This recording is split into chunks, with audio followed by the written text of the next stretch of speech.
The day will come when with elation you will greet yourself, arriving at your own door in your own mirror. And each will smile at the other's welcome, saying, "Sit here and eat." You will love again the stranger who was yourself. Give wine and give bread. Give back your heart to itself, to the stranger who has loved you all of your life, whom you ignored for another, who knows you by heart. Take down the love letters from the bookshelf, the photographs and the desperate notes, and peel your own image from the mirror. Sit and feast on your life. So that's what we're trying to do, is unite the two selves, and suggesting that when we do that 1 + 1, we give birth to a tertiary self, a third self, if you will, which is the generative self, which is a self at a higher level, and a self that contains both minds, but also much more.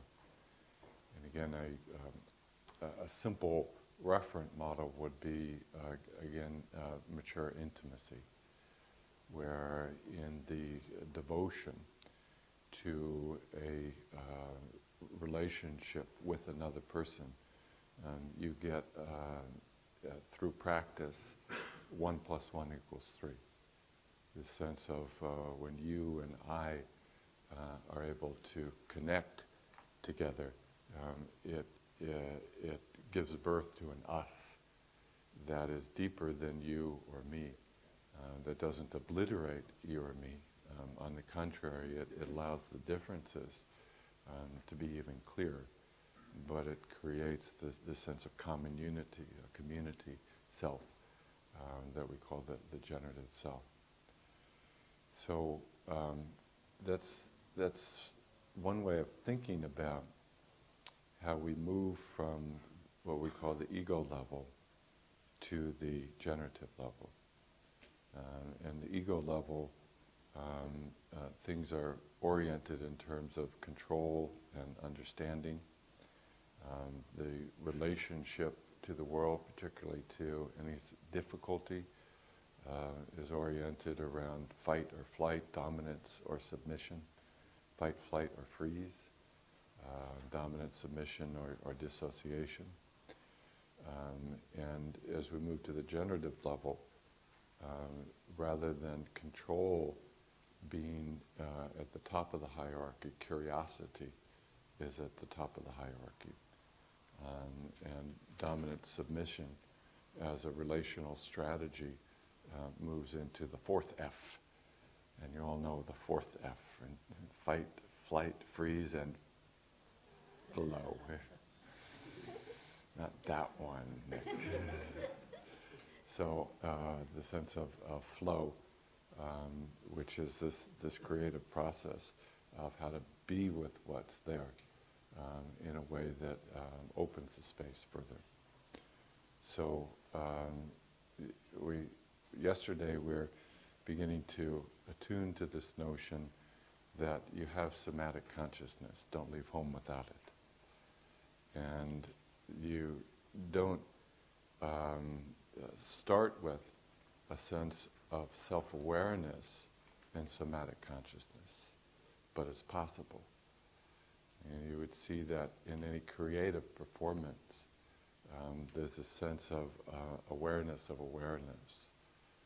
this sense of a meta-awareness, this sense of a self-awareness of the body that isn't representing away from the body, but is able to totally include all the somatic connection, but open a deeper space around it.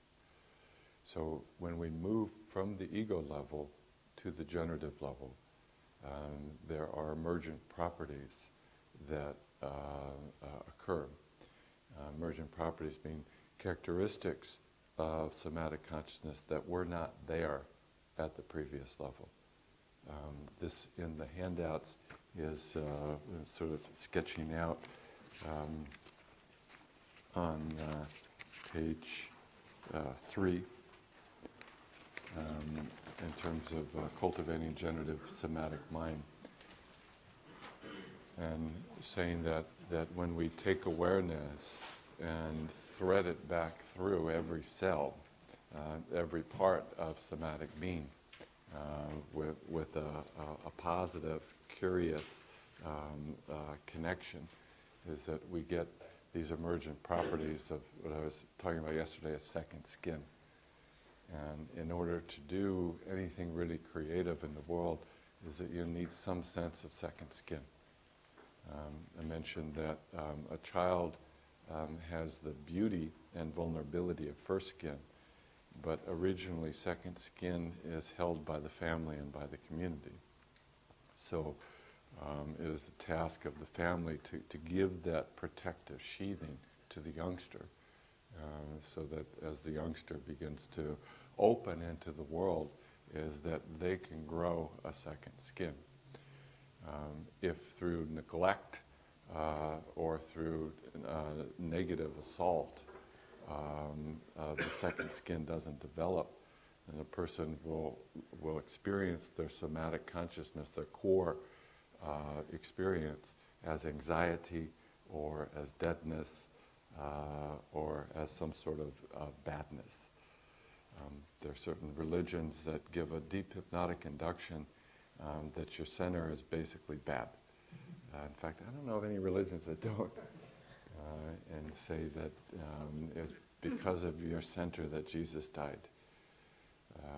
And what's at the core of your being is dark and black and so forth. And you know, that's why people are walking around like this. But there's a lot of curses that can be leveled against your first skin. And the main act of what we're going to be calling the generative cognitive is either cursing or blessing. It's either touching something with a blessing or touching something with a curse. And certainly it's not that hard to think of experiences that you've had on both accounts. A blessing would be a person in your life who really saw you, who really saw you and gave you a blessing, who sort of reached beyond your surface and was able to touch you and express something like what's inside of you. You really have something valuable to be able to share in the world. How many of you can think of such a person in your life? Don't be shy, because I'm pretty sure that none of us would be here were it not for such people. People who really touched you with some sort of blessing. Milton Erickson was such a person in my life, where I was this confused but intensely curious 19-year-old kid, and he really reached in and touched something inside of me that just lit a fire. And just like first time I met him, I realized, I know, something inside said, I know why I'm here. I know why I'm in this world. And this fire just went boom. And despite various efforts to put it out, the damn thing just won't go out. And I learned that if I ignore it, it causes me great suffering, and I start doing damage to a lot of people if I don't attend to that place inside of me.